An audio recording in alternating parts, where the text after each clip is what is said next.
Welcome to my Full Life and Faith Leaps podcast with me, Tiffany Jo Baker, where we help you experience God's power and rest in your purpose and progress as you move forward step by step in all the things God has called and created you to do at home and around the world.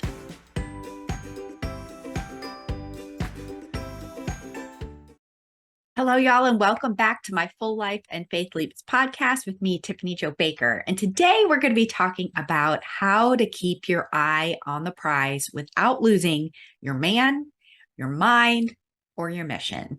Now, I know there are a lot of God dreams that are on your heart, and you might be in the middle of walking out one of those missions.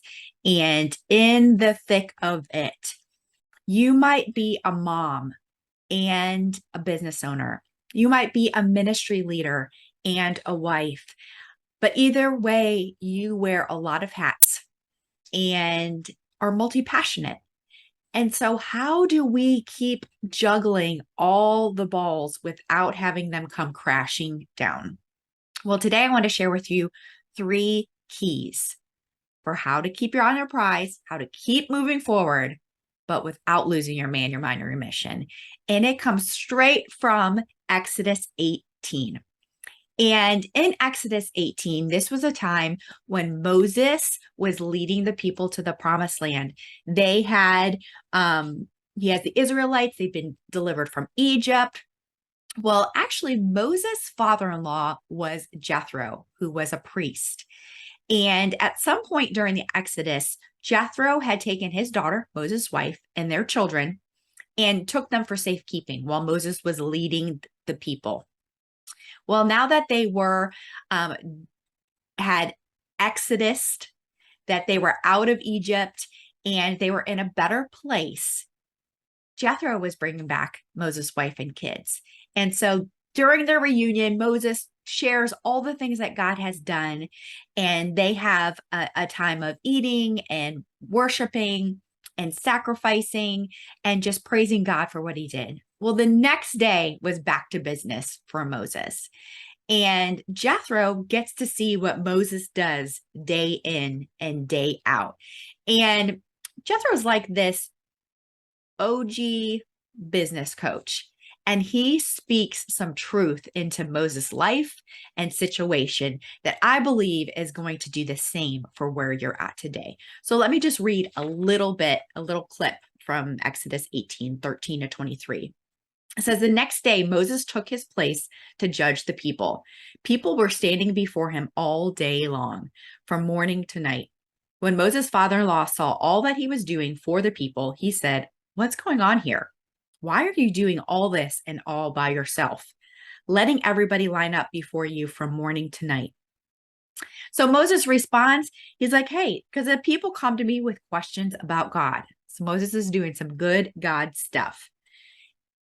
But Moses' father-in-law, Jethro, replies, "This is no way to go about it. You'll burn out and the people right along with you. This is way too much for you. You can't do this all alone.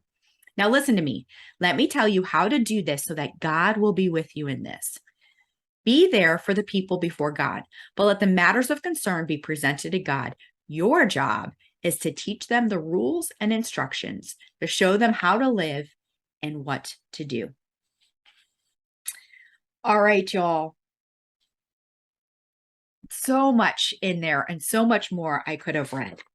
But the bottom line is that Jethro was there to help Moses realign what he was doing.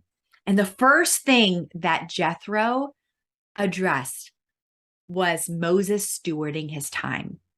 If you remember, Moses was letting the people line up before him from morning to night, all day long. You ever feel like that? By the time you wake up, maybe it's the kids that are waking you up, the alarm's waking you up, the dog's waking you up, and from morning to night, every minute is scheduled, is full, is planned. Well, here's what I know. Sometimes stewarding our time is a matter of self-control and self-discipline. God, in his grace and goodness for us, set up time and the universe with seasons, with nighttime, for sleep with Sabbaths, weekly Sabbaths. And I think it's important for us to see that he did that for our benefit. Even just looking at the seasons, there's a winter dormancy period. In a 24-hour time period, there is hours of darkness, which is time for us to sleep. And our bodies have the circadian rhythm that is connected with light and dark so that we can rest. There are times for us to rest. And so the first thing that we have to be able to do is steward our time. So one question I'm going to ask you is, what is this season for you? What season are you in? What are the top 1 to 3 priorities of the season? And then I want you to take a look at your calendar and what you're doing and how are those lining up. Proverbs 23:4 says, do not wear yourself out to get rich. Be wise enough to know when to quit. Galatians 6:9 says, let us not become weary in doing good. Let's not become weary in doing good. We always take that as, okay, that means don't get tired of what you're doing. But what if that means don't get tired in what you're doing? Set yourself up to steward your time well. Put boundaries on your time so that, right, you and your people can flourish. That's what Exodus 18 says. All right. The second thing we need to do is steward our tasks. So Jethro goes on to say, now listen to me. Let me tell you how to do this so that God will be with you in this. He said, your job is to teach them the rules and instructions to show them how to live and what to do. So what is your highest and best use in this season? What is your job in this season that only you can do, that God has called you to do in this season? Steward your tasks so that you're doing things that only you can do, that only you should do. And also not just, we talked about stewarding your time, but a lot of times we need to steward our energy level, and that plays a role in what tasks we're doing. So make sure as you're choosing tasks and doing tasks that you are not just doing tasks that are draining, but you are doing things that are energy producing for you as well, so that you're stewarding your time, your tasks, and your energy level. All right. The third thing is to steward your team. Jethro tells Moses to keep an eye out for sharp and competent men who fear God, men of integrity, and appoint them as leaders over groups. And he even organizes them and tells them how many leaders to have over how many people. So keep a sharp eye out so you can steward your team. Now, you might be a stay-at-home mom and be thinking, I don't have a team. Or maybe you're a solopreneur or a writerpreneur or an online ministry leader, and it's just you right now. But I want to encourage you to pray. I did this. I was like, I need help. God, I need help. I'm helping everyone else, my clients, do what they're been called and created to do. But then when it comes to my personal stuff, I'm like doing it all. And I ended up going to dinner with a friend. And she's like, yeah, I'm really just trying to figure out who, she's a stay-at-home mom. And she was like, I just want to do something creative and helpful and serve. And I was like, oh, would you be open to volunteering and being a part of my ministry? And so keep an eye out even for somebody who can volunteer. Maybe it's your teenage child who can help you with graphics. Maybe it's a fellow mom who wants an outlet.